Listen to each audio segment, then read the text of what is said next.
ଯେତେବେଳେ ନିର୍ମାଲ୍ୟ ଛୁଇଁବା କଥାଟି ଆସିଥିଲା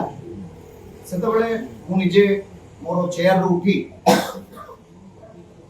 ବିଜୁ जनता दल सभापति नवीन पट्टनायक महोदय को मु हाथ जोड़ी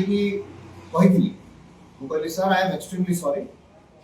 मुझे कि मुझे मोर माँ मत पिला शिखई कि जदि सत कहबार अच्छी केबे भी ठाकुर राण कि नियम पका जाए ना यही कथाटी मु स्पष्ट भाव में कही नवीन पट्टनायक को तो ता सहित यह कही